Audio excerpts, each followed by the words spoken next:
देश में बढ़ती बेरोजगारी के खिलाफ युवाओं में गुस्सा और आक्रोश बढ़ता जा रहा है और इसकी वानगी अब सोशल मीडिया पर दिखने लगी है। हाल ये है कि hashtag speak up for SSC railway students Twitter पर वर्ल्ड ट्रेंड कर रहा है।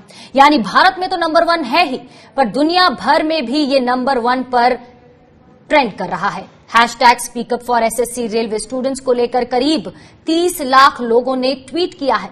ज्यादा ट्वीट में एसएससी और रेलवे का जल्द से जल्द रिजल्ट घोषित करने की मांग की गई है। साथ ही युवाओं ने केंद्र की मोदी सरकार पर अपना गुस्सा भी निकाला है।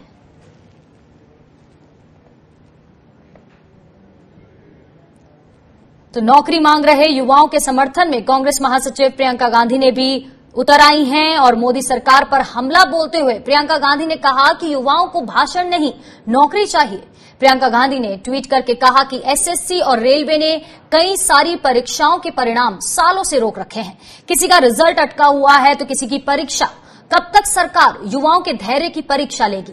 कब तक? युवाओं की बात सुनिए सरकार, युवा को भाषण नहीं, नौकरी चाहिए। Hashtag speak up for SSC railway students, hashtag SSC declare CGL results.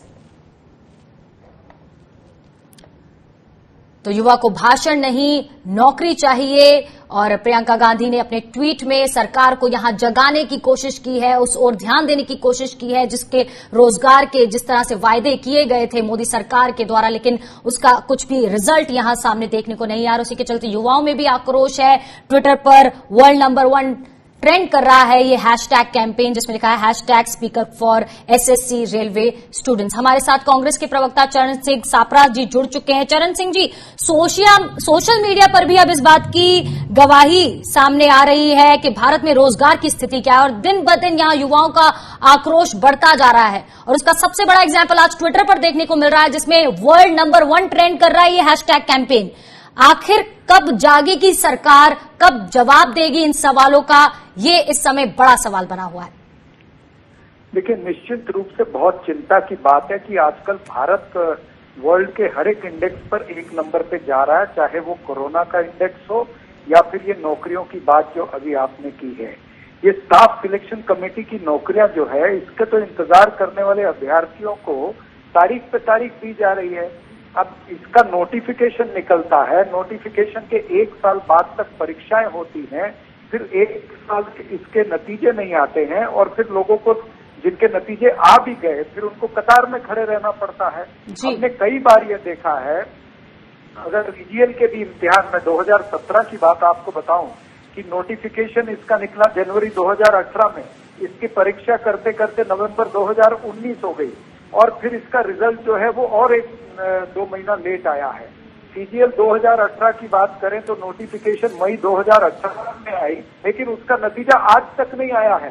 उसी तरह से सीएचएसएल 2017 की बात करें तो नोटिफिकेशन 2017-18 नवंबर को आई, उसके नतीजे दिसंबर 2019 को आए और सीएचएसएल 2018 की नोटिफिकेशन 1 साल लेट निकली।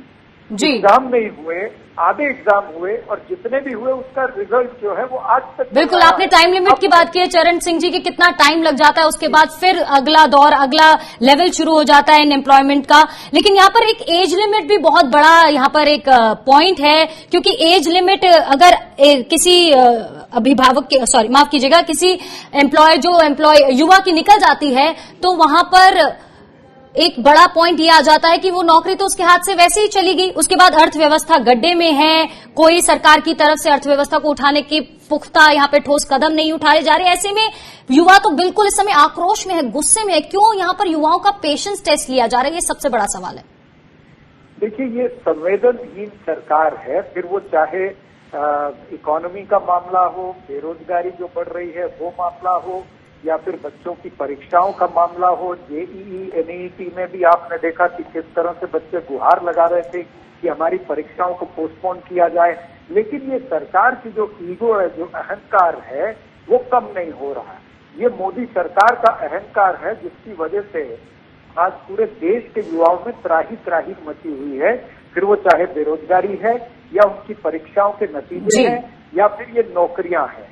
तो ये त्राही त्राही जो मची है वो आज सोशल बिल्कुल यहाँ सिचुएशन बिल्कुल आउट ऑफ कंट्रोल होती हुई युवा अपना आक्रोश दिखाते हुए जिस सरकार ने हर साल 2 करोड़ रोजगार देने का वादा किया था वो कहीं ना कहीं पर यहाँ विफल होती हुई। बहुत बहुत शुक्रिया चरण सिंह सापरा जी हमारे साथ जुड़ने के लिए इस चर्चा में।